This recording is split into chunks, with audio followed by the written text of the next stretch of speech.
Kung wala ng tiwala ang tao, wala na kayong mandato. Wala na kayong kapangyarihan. Dahil yung sinabi nyo, niloko nyo kami. Kaya dapat ibalik ninyo ang lahat ng inyong ninakaw at ipakulong ang lahat ng nagnakaw. Yan po ang sinabi ng batas. At kung meron kang hiya at natitirang dignidad sa iyong pagkatao, kung wala ng tiwala ang taong bumoto sa iyo, umalis ka na dyan! Gusto ko pong linawin sa inyo na walang legal na batayan, na illegal or unconstitutional ang manawagan ng resign. Wala. Magsigaw ng resign, di dapat inilagay sa batas na bawal mag-resign. Hindi naman. Makapal lang ang inyong mukha. At mahilig kayo ng bendalo. Okay po. Hello po. Meow meow.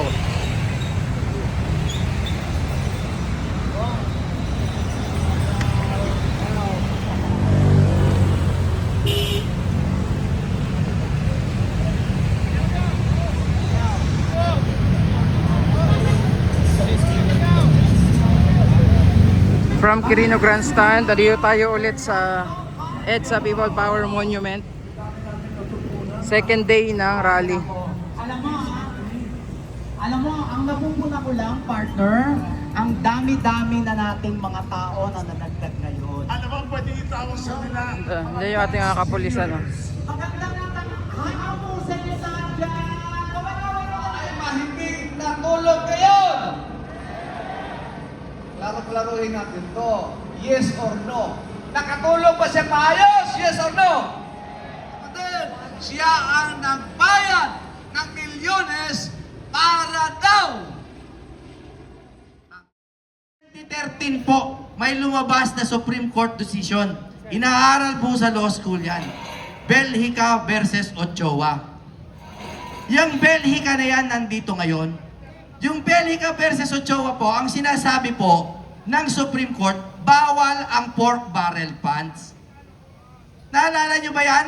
Bawal ang pork barrel. Tama? Pero, ang problema po sa ating konstitusyon at ang problema po sa ating sistema, ang Supreme Court, kahit maglabas ng desisyon, susunod ba ang Kongreso? Hindi. Kaya hanggang ngayon, ang budget natin, puro taba pa rin. May unprogrammed funds pa rin. For inciting to sedition.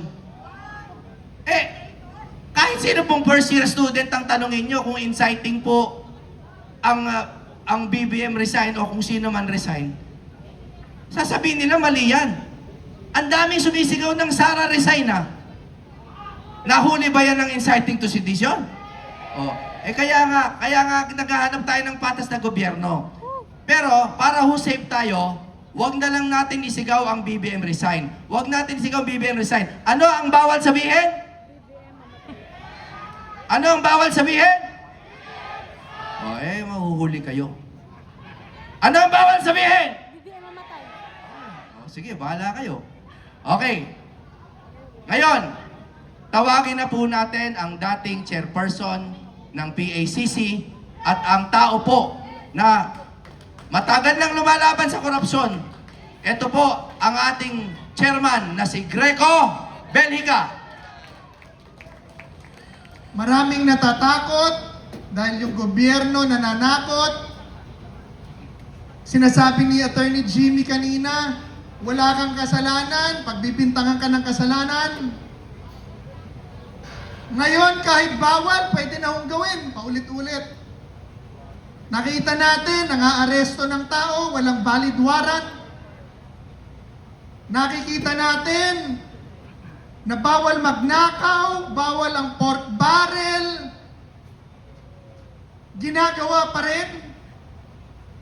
At kahit araw-araw hinihiya sa media, sa social media, hindi sila tumitigil dahil ang kakapal ng kanilang mga mukha. At ngayon, ang mga tao nagrarally na, lumalabas na, ang titigas pa rin ng mga mukha at puso at sinasabi na tayo daw ay nagrarally para sa gobyerno. Sino ba ho pumunta rito para kampihan ng pagnanakaw na ginagawa ng gobyerno? Taas ang kamay. Wala!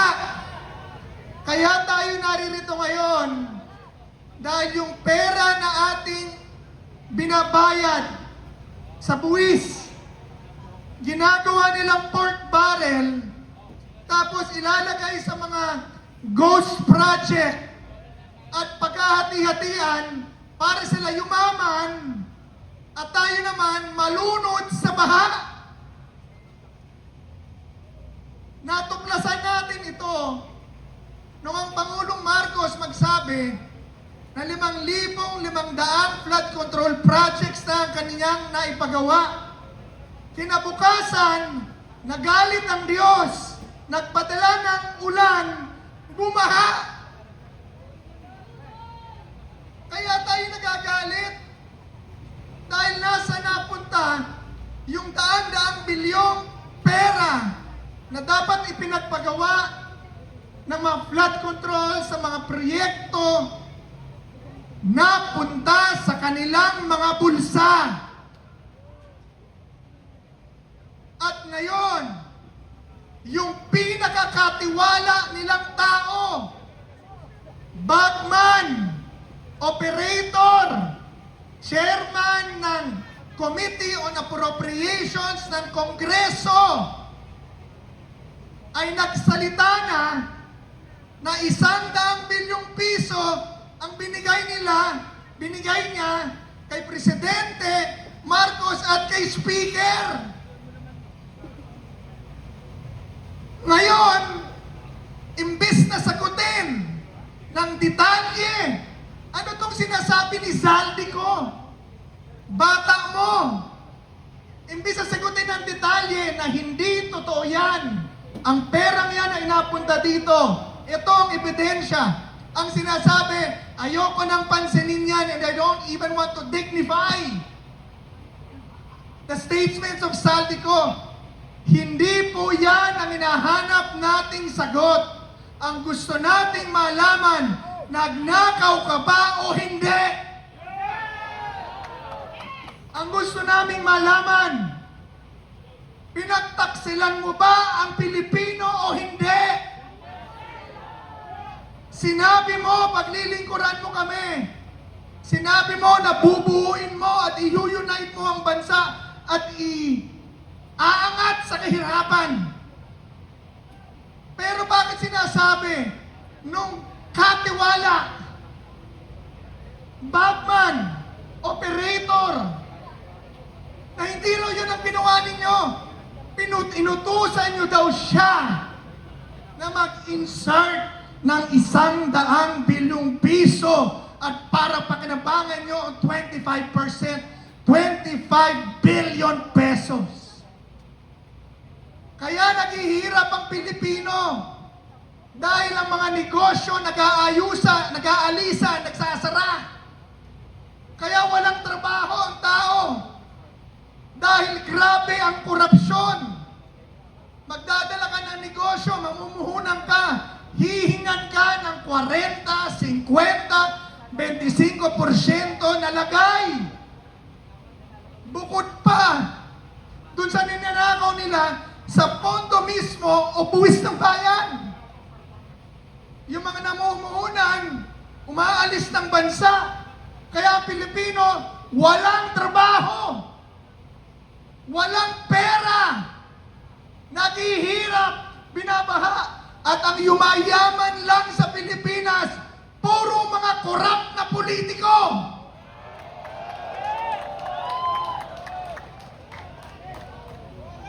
Tapos, sasabihin nila, huwag tayong mag-rally. Mga kababayan, Ang sabi ng saligang batas, ang kapangyarihan, lahat ng kapangyarihan ng gobyerno nagmumula sa tao.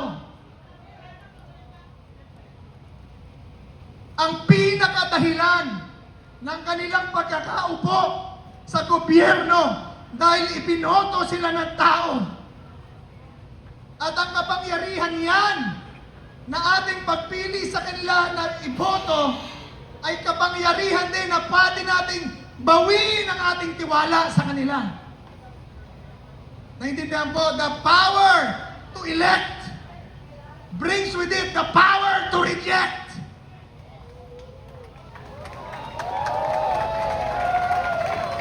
Ibig kong sabihin, kung pagtataksilan mo ko, break na tayo. Parang shota lang yan di ba? Kung wala nang tiwala ang tao, wala na kayong mandato. Wala na kayong kapangyarihan. Dahil yung sinabi nyo, niloko nyo kami. Kaya dapat ibalik ninyo ang lahat ng inyong ninakaw at ipakulong ang lahat ng nagnakaw.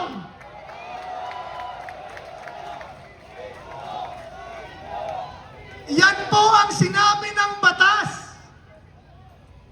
At kung meron kang hiya at natitirang dignidad sa iyong pagkatao, kung wala ng tiwala ang taong bumoto sa iyo, umalis ka na dyan!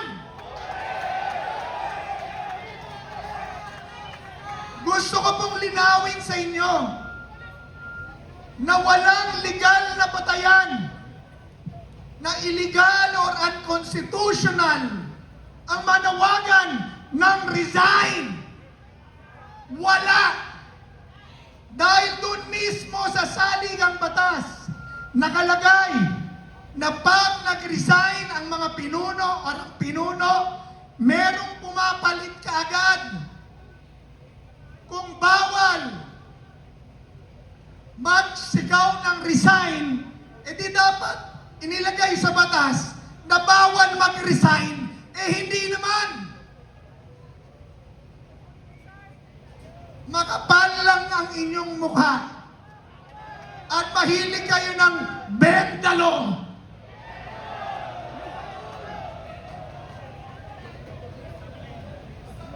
Alam niyo, bawal magmura.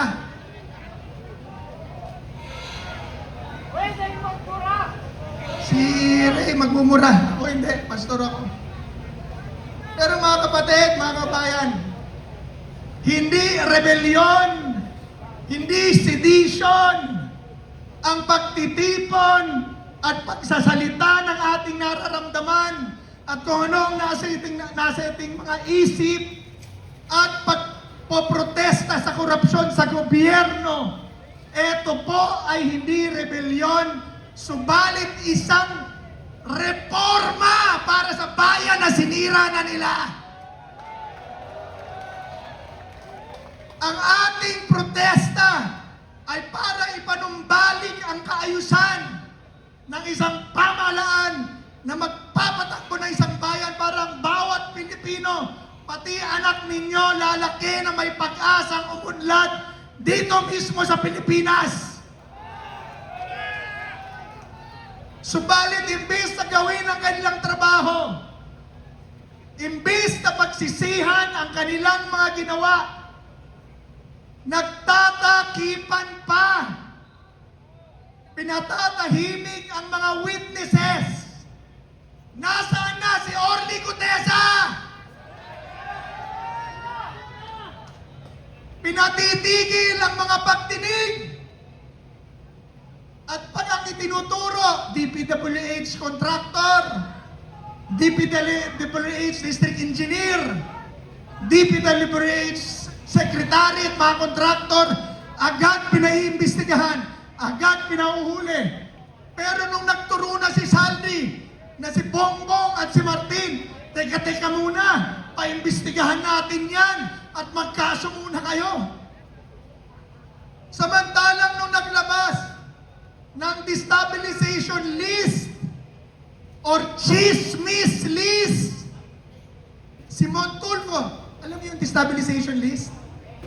Chismis list yun. There's no such thing. Nagtrabaho ako sa gobyerno, walang klaseng destabilization list na alam mga sundalo yan. Meron lang mga tao na binabantayan pero walang listahan. Kaya tawag ko ron chismis list. Nung maglabas ng chismis list, ang isang pribadong tao, kaagad pinaiimbestigahan ng palasyo sa AFP. Samantalang, nung magsalita si Saldico, Bagman, tao nila, most trusted, chairman ng Committee on Appropriations ng Kongreso, na sila ay sangkot sa nakawan. Ang sabi nila, abay patunayan mo na yan, mag-file ka ng kaso para totoo. Bakit ganon? Pag chismis, papatulan, pag totoo, pipigilan. Dahil meron silang double standard. Pinagtatakpan ng katotohanan para manatili sa kapangyarihan. Papayag mo ba kayo nun?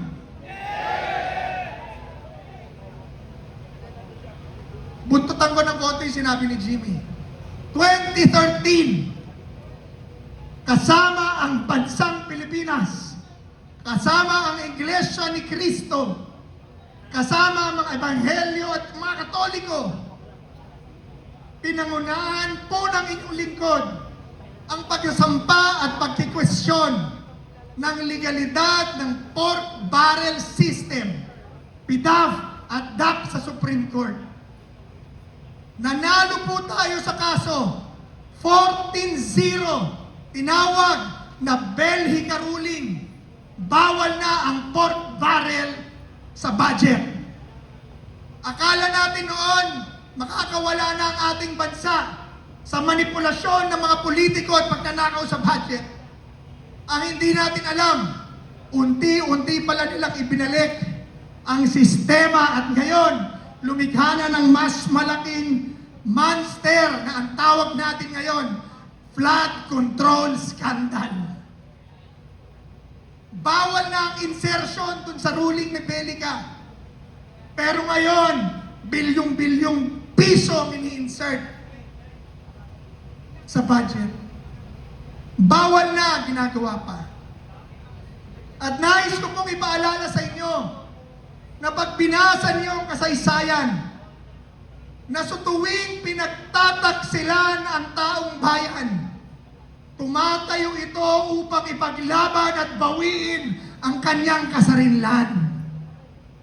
At sa isang mapayapang pagkakataon at pamamaraan, napapaltan ang namumuno sa kahit na anong bansa. Nakita natin noong 1986, nagtipon-tipon ng mga Pilipino, napaltan ang remeheng Marcos Sr. Nakita natin 2001, nagsama-sama mapayapa ang mga Pilipino, napaltan ang korap na pagpresidente. Nakita natin sa Chile, sa Indonesia, at sa iba't pa parte sa Amerika, tuwing nagtitipon-tipon ang Pilipino, ang tao, nagkakaroon ng pagbabago.